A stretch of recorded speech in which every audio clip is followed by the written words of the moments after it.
Fires burn out of control across Canada. More than 7 million birds have been killed in Canada due to avian flu. The Canadian Forces does not have documents related to a clandestine propaganda program they ran in 2019 and 2020, and election results in Thailand and Turkey show that people are ready for a change. Good morning. It's Monday, May 15th. I'm Nora. I'm back. And here are your headlines.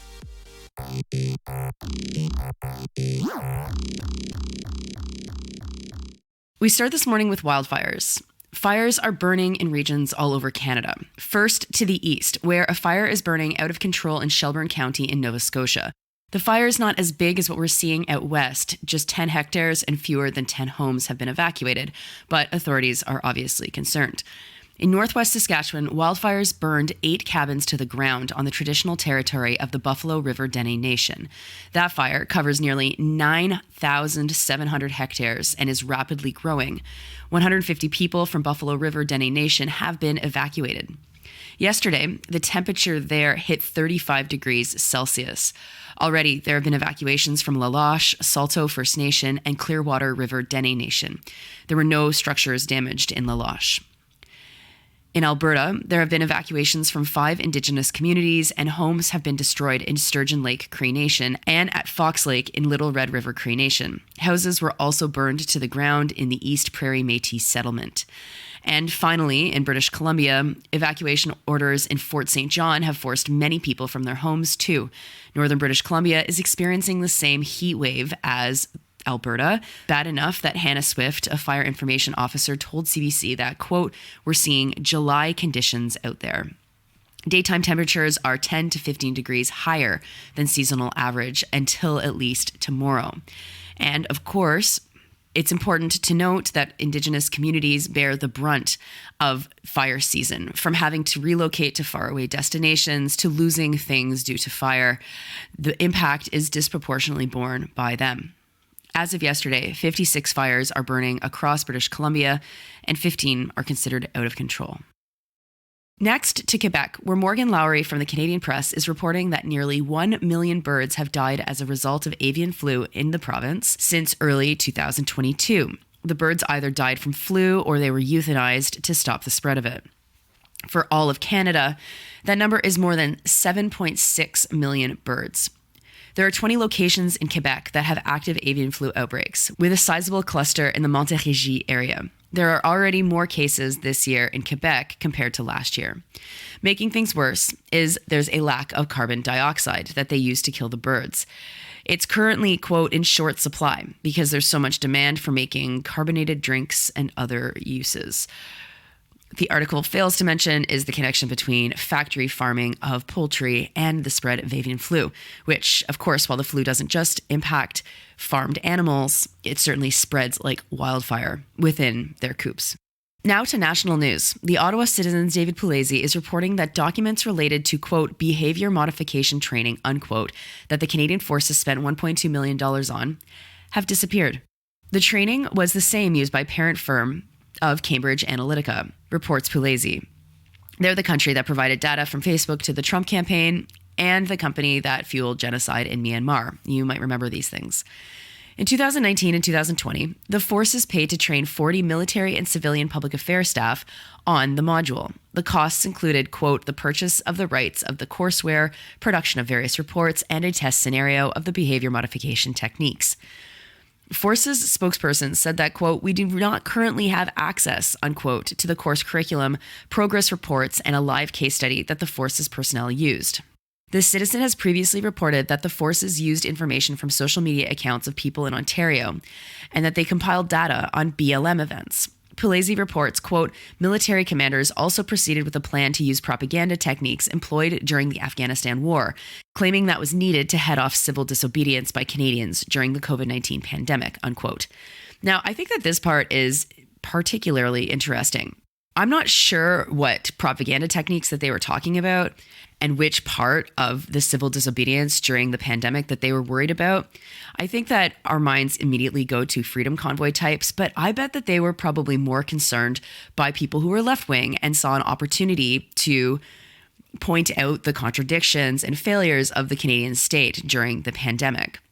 Either way, the biggest propaganda technique that I remember from that period of time was embedding so many Canadian journalists alongside soldiers in Afghanistan. Were there any journalists who were embedded in the convoy who would have headed this off? I don't think that probably would have worked so well.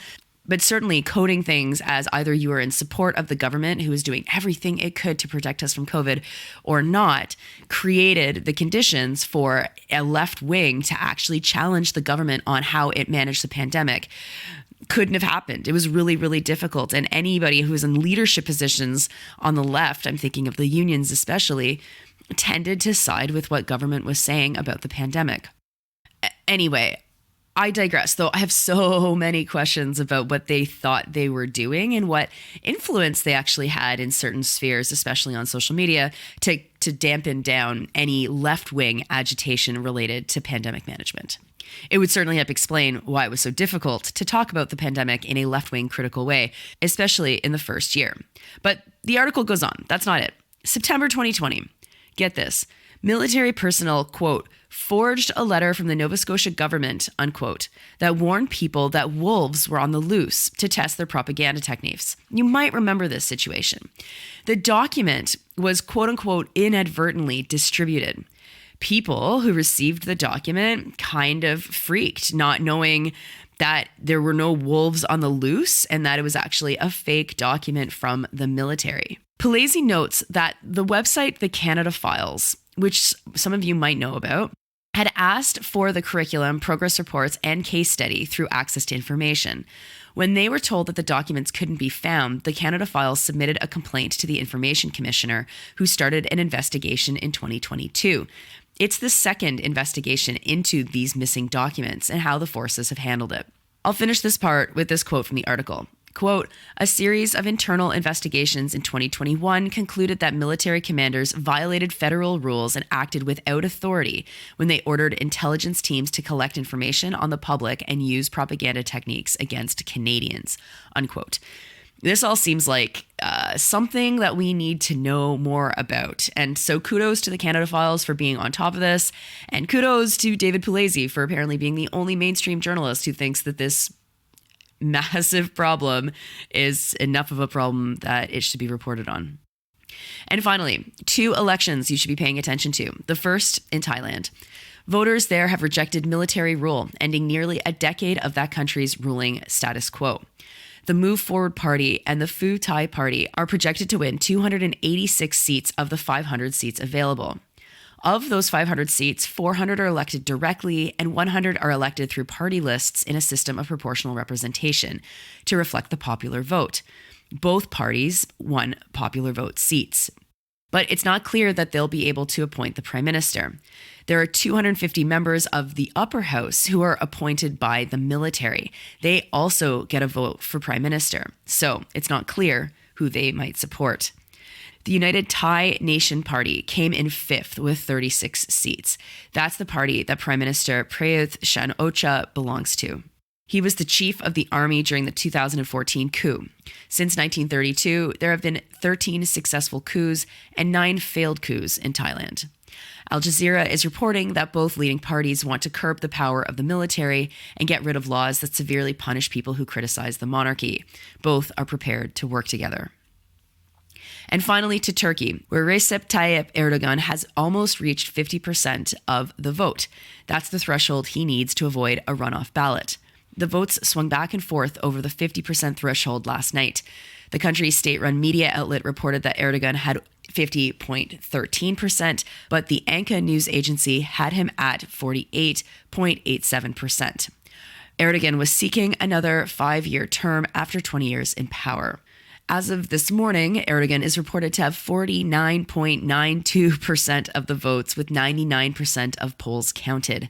Ballots cast outside of Turkey are still being counted. So that one is far from determined, and you should definitely pay attention to what's going on there. That's your news for today. I'm glad to be back. It's Monday, May 15th. I'm Nora. And if you're wondering why I sound like this, yeah, I've got a cold while I was in Montreal. I got a massive, nasty cold. But you know what? It's just a cold, so I'm okay with it. That's fine. You might have to suffer through this incredible voice of mine for a couple more days because when I get colds, they sit on my vocal cords and I sound like this. I hope you have a wonderful start to your week.